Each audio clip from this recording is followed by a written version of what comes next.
We're here to bring a new type of news show. New insights, new styles, and new topics every day. We are News Generation.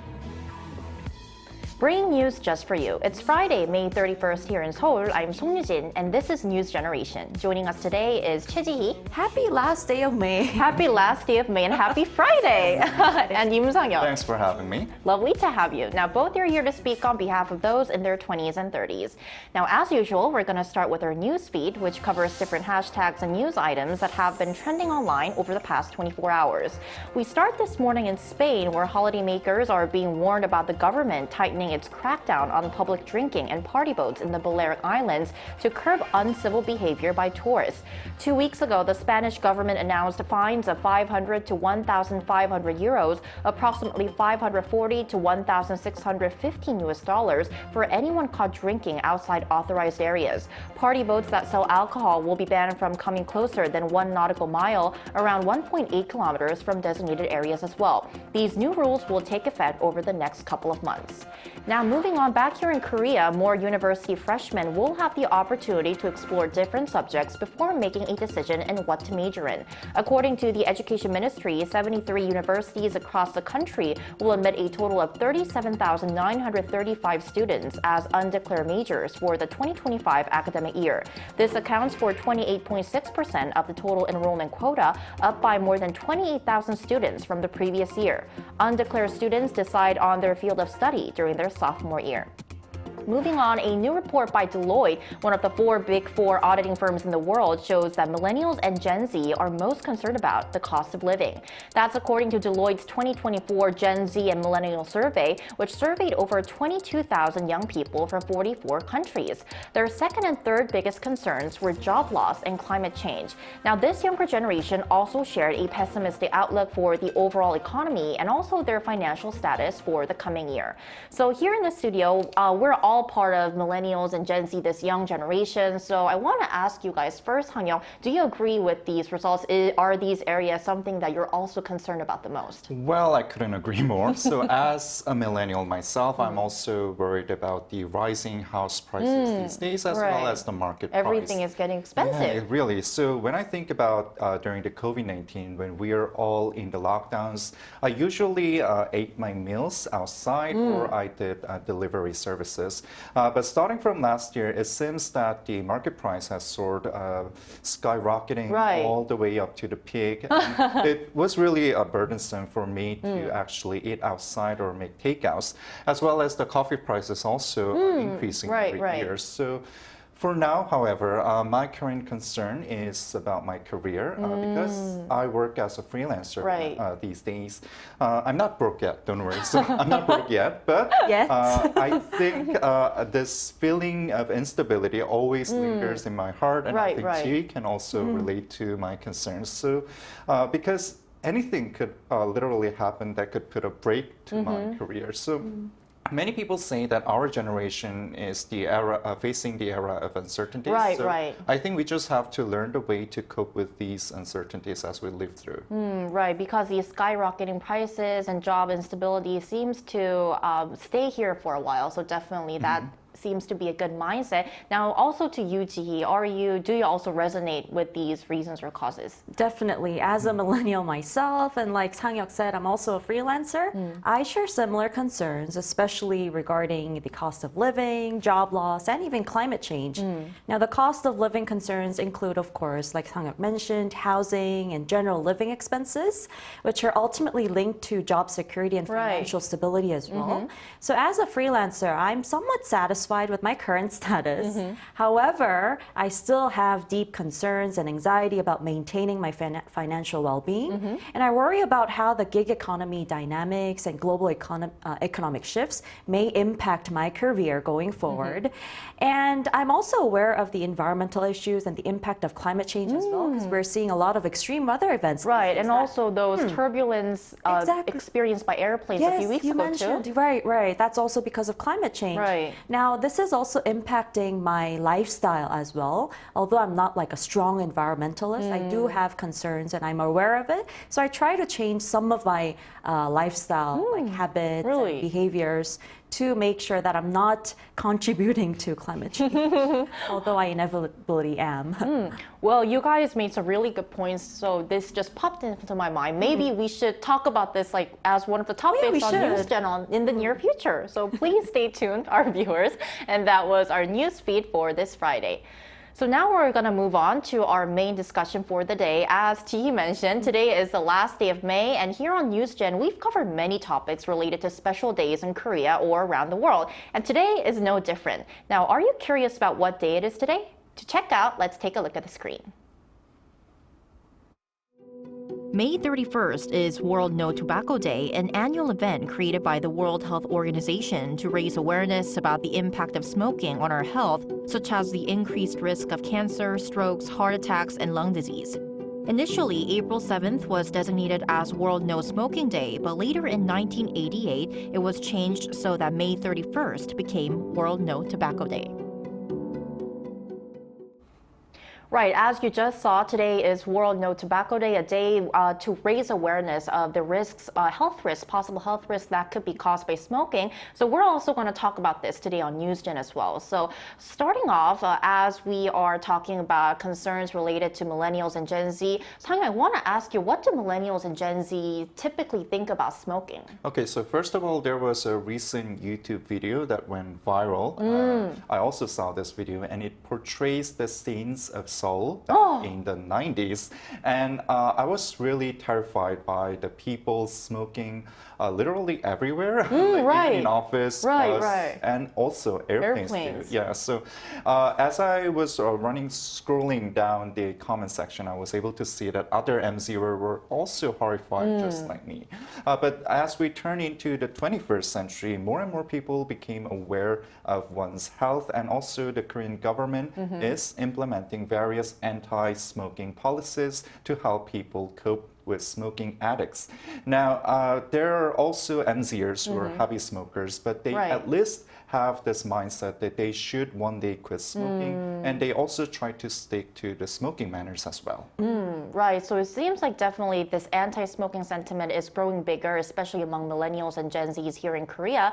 Now, Gio, do you like to add on any more reasons why our generation is shifting towards quitting smoking? Sure. Well, before I talk about the reasons, there's also a trend, although in general, millennials and Gen Zs, they're starting to quit smoking a lot more. Female smokers, the number of them have in fact increased over the past years, but they end up quitting smoking when they become pregnant. Right. Many of my friends who are smokers successfully quit when they became pregnant. And I've also heard that there's a tendency to become addicted to tobacco, and that's pretty genetic. It's in your genes, which is why quitting smoking can be harder for some people and may require more time and effort. However, with the rise of the healthy pleasure culture among the younger generation, there's been a noticeable decrease in the number of smokers among the generation. So as you see on the screen, we're seeing a clear decline over the years. And in a survey, 90% of smokers admitted to attempting to quit as well. And according to the 2023 report from BGF Retail, which is the operator of the CU convenience store here in the country, cigarette sales have declined by 4% compared to 5 years ago. Right. So looking at the numbers on the respondents who answered how much they are attempting to smoke and the actual decline in cigarette selling, it really seems that a lot of people, especially millennials and Gen Zs, are aiming to quit smoking. But I think that, as she mentioned before, it requires a lot of effort because cigarettes, as you guys know, are known to be really addictive. And I heard that there are some unique and interesting ways that our generation is using to quit smoking. So please tell us a few of them, Sang-yeong. Yeah, so there are public facilities and health centers where they help the smokers to quit smoking. So if you go to one of these clinics, they give you a diagnosis, and the doctors also hand down nicotine patches as well as chewing gums that will curb the impulse of the smokers to smoke. Also, our generation is now getting this young vibe that we need to stick to the smoking manners. So as more people are aware about one's health, smokers themselves try not to give secondhand smoking when they are around the non-smokers. And there's also a Korean term called kilbang, which means As you walk down the street and if you smoke, the harmful smokes will inevitably go to the lungs of the non-smokers that follow you. So this was often the case back in the 90s, but now more smokers are trying to smoke only in designated smoking zones. Right, so we're seeing an improvement in what we call smoking manners, and it's really interesting to see how some people are receiving like counseling or actually treatment from doctors, because in the past, people who just tried to smoke, I think that most of them just thought, I'm going to start quit smoking and just do their self-efforts, but it seems that they're also receiving a lot of professional help. Now, are there any other methods that you would like to add on to? Yes, so many millennials and Gen Z individuals are also choosing to use vapes or liquid type vapes instead of cigarettes. And data from last year shows a 3.3% increase in e-cigarette usage compared to the previous year. And according to a research group in Switzerland, transitioning from cigarettes to vapes can eventually help with quitting smoking. Oh, really? That's what they say. And however, there are critics who argue that e-cigarettes may in fact encourage more young people to smoke. And also those who use both vapes and cigarettes can lead to increased tobacco dependence as well. And of particular concern is the easy access for teenagers to purchase these vapes, as these devices do not resemble the traditional cigarettes and are contributing to increased exposure to smoking among young people. And as part of the effort to quit smoking, as Sang-hyuk mentioned, people are using medication, patches, or engaging in fierce physical activity. But I've also heard of some unusual methods. Oh, really? Yes, for example, using clothes peg. Clothes peg? Yes, so you hold the clothes peg instead of cigarettes. And some say that it's quite satisfying. It makes you feel like you're like holding a cigarette. And they soak their cigarettes in water and soap, and make a pact with friends to quit together. Like a challenge that we all like to do. Yes, and they set like a unnegotiable date to quit smoking. Right. So we are currently looking at some of the interesting and some of the most prevalent ways that our generation is using to stop smoking. Now, in other parts of the world, we also asked our viewers what are some popular aids to help people stop smoking in their country, as well as some anti-smoking laws in their home country. And here's what 3 of them had to say. So if we look at the comments, Therese Bell says there are a lot. There's things like nicotine replacement therapies, prescription medicines. Smoking laws vary from state to state in the US, but where I live, smoking is banned in all public places. Wow. Leon says in Singapore, the sale, use, and possession of e-cigarettes and vaping products is illegal. Also, tobacco products must comply with plain packaging regulations, which standardize the appearance of packets and include graphic health warnings. Benny says our laws in the Philippines mean we need to have a designated smoking area that eases the harm of secondhand smoking. Prohibiting smoking in public places is definitely a help.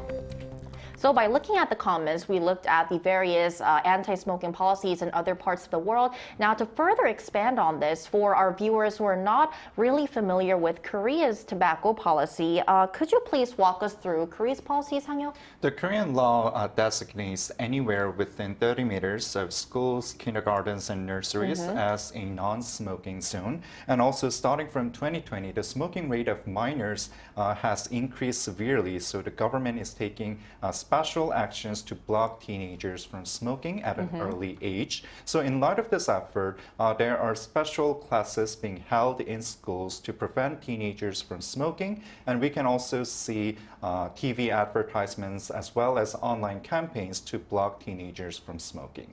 Right, because education and kind of raising awareness of the health risks of smoking could really help people understand the severity and the importance of quitting smoking. Now, Ji-hee, besides the examples that our viewers have given through their comments, are there any other anti-smoking laws from other countries that you'd like to introduce? Yes, there are certainly. So in the UK, a landmark smoking ban bill that aims to stop young people from ever smoking cleared its first hurdle in Parliament this April. So the bill would make the country the first ever country to really be smoke-free as well, because they will prohibit the selling of tobacco products to anyone born after January 1st, Really? 2009. Yes.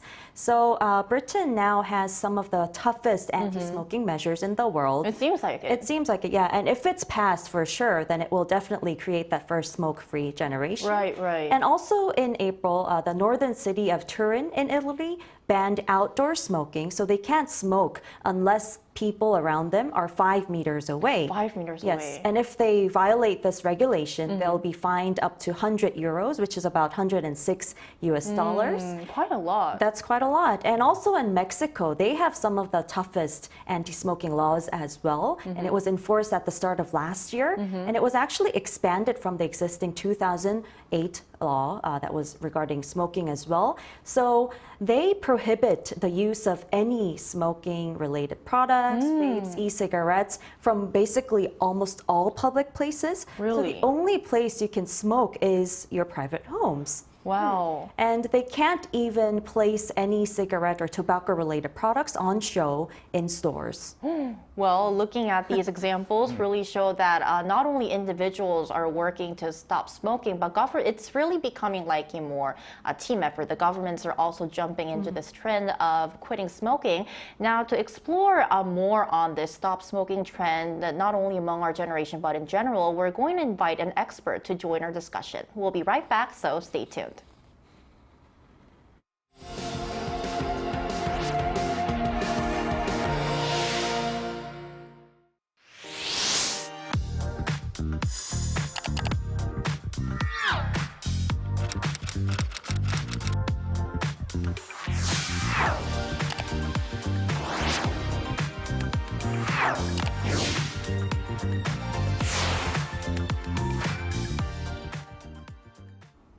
We're back, and today we're joined by Michelle Johnson-Ellis, an associate professor of the University of Melbourne's Melbourne Centers of Behavior Change. Welcome, Professor, to the show. Hello, thank you so much for having me. Lovely to have you. So, Professor, our first question for you is, are you actually seeing a lot of millennials and Gen Z trying to quit smoking? Well, we're sort of seeing two things. We're seeing millennials and Gen Zs not take up smoking in the first place. So we've done a really good job in recent decades of increasing awareness about the harms of smoking. And so fewer kids are wanting to then go on to smoke. So there's that element that's reducing our prevalence rates. But then we also have smokers who, currently smoke, who do want to quit because they can feel the harm that it's doing to their body, their sense of taste. They might be, coughing lots. They can't run on a football field or do sports anymore, or all the things they used to do. They are worried about, cancer and other illnesses. And so we are seeing, the new generation, but also older generations as well, quit smoking. I see, but we often hear that quitting smoking as early as possible is very important because of all the health effects. Why is that, Professor? Well, every cigarette that you smoke is doing your body damage. So the sooner that you make the decision to quit, the sooner your body can start to recover from all the damage that it's done. So what we hear, for example, from some smokers is that within a couple of days of quitting smoking, they start to notice that their sense of taste has improved. And you'll hear former smokers say, oh my God, I didn't realize this burger tasted so good, or this pizza tasted so good, because the cigarettes were actually dulling their taste buds. And so that happens almost straight away. Within a couple of days, they're suddenly really tasting the food. And then, of course, it takes a little bit longer for the rest of your body to recover from the damage. But the longer you leave it, then the longer it takes to recover. So that's why we really encourage people who want to quit as soon as possible. Okay, Professor, as our last question, what improvements do you think anti-smoking laws need to help the younger generation quit smoking? I mean, there are lots of options here. What we talk about are demand side policies and supply side policies. So at the supply side, that's what can we do to reduce the supply of these products? So making sure that licenses are restricted. We don't need 1,000 stores selling tobacco products. Should we restrict the number of licenses that we give to people to sell those products? Should we be changing the content of the product to make it less addictive? So there are, New Zealand has repealed these laws, but recently, put forward the idea of very low nicotine cigarettes that aren't addictive. So can we do that? And then from the demand side things, we're talking about reducing the appeal of the products, the smoke-free places that, of course, you were talking about earlier, so that we're not smoking around other people, we're not smoking in public spaces. But you were also talking about the cost of living earlier. And one of the key measures that we talk about when it comes to cigarettes and tobacco is increasing their cost. So in Australia, it costs about $47 for a packet of cigarettes. Now in Korean won, I've calculated it, and that's 43,000 Korean won.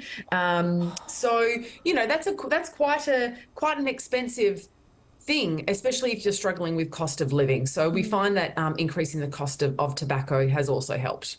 Some very great and useful advice. All right, thank you, Professor John Janolis. We really appreciate it. Thank you so much. Thank you.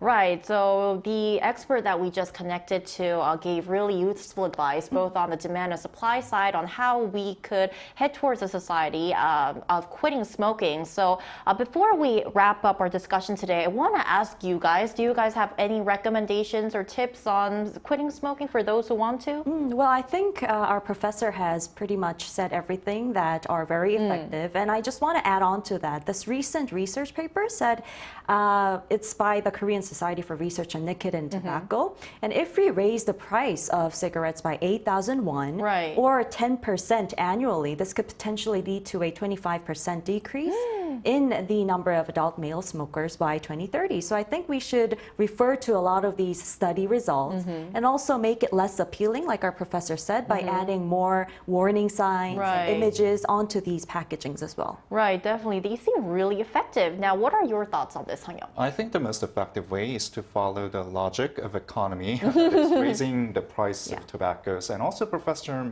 Michelle mentioned about this earlier. So if we raise the price of tobaccos, then that would hamper more smokers to buy cigarettes and smoke. And if the government imposed more corporate tax to the tobacco companies, that would also discourage more people to quit smoking. Now, meanwhile, we also talked about e-cigarettes in today's show. But many people think that e-cigarettes are less harmful than the average cigarettes, but medical experts have been keep emphasizing that e-cigarettes are deadly just as the normal cigarettes. So the dangers of e-cigarettes should also be aware to the general public. Right. So I hope our discussion today helps our viewers who want and plan to quit smoking carry out their resolutions. And until then, we'll be here every day from 9:30 to 10 a.m. Korea time, bringing you more topics young people are talking about. Special thanks today to Choi Ji-hee. Always a pleasure. And Im Sang-yeok. Thank you for having me. And thank you everyone for watching. Have a lovely weekend. We are News Generation.